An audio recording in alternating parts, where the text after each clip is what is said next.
ជំរាបសួរបងប្អូនជាទីរាប់អានថ្ងៃនេះទឹកឃ្មុំបង្គោលយើងខ្ញុំធ្វើការត្រាំប្រទាលថ្លើមឆ្កែខ្មៅប្រទាលថ្លើមឆ្កែខ្មៅជាមួយនឹងទឹកឃ្មុំណាបងប្អូននេះគឺជាប្រទាលថ្លើមឆ្កែខ្មៅហើយយើងដាក់ត្រាំវាបែបហ្នឹងណាបងប្អូនហ្នឹងហើយជាមួយនឹងទឹកឃ្មុំប្រទាលថ្លើមឆ្កែខ្មៅនេះមានអត្ថប្រយោជន៍ច្រើនបងប្អូនណាមានអត្ថប្រយោជន៍ច្រើនសម្រាប់ជួយទៅលើសុខភាពហើយជាពិសេសទៀតហ្នឹងគឺវាជួយឲ្យយើងមានអាយុវែងអាយុយឺនយូរហើយវាជួយបង្កើតនៅប្រព័ន្ធការពារសរីរាង្គកាយរបស់យើងណានិយាយរួមទៅប្រទាលថ្លើមឆ្កែនេះមានអត្ថប្រយោជន៍ជាច្រើនណាខ្ញុំនឹងលម្អិត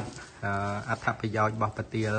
ថ្លើមឆ្កែនៅពេលក្រោយទៀតណាបងប្អូនហ្នឹងហើយក្នុងទីនេះគឺយើងចង់បង្ហាញជូនបងប្អូនថា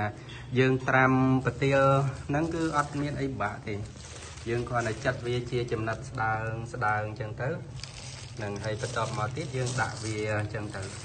យើងដាក់វាអញ្ចឹងហើយយើងដាក់ទឹកឃ្មុំប្រមាណក៏បានដែរតាមចិត្តយើងទេអត់កំណត់ទេ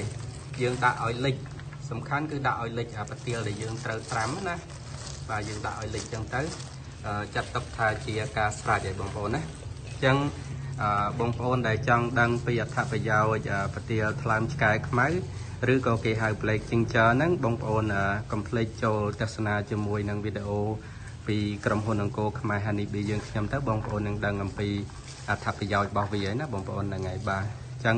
ខ្ញុំសូមបង្ហាញជូនបងប្អូនប៉ុណ្ណឹងសូមអរគុណសូមជម្រាបលា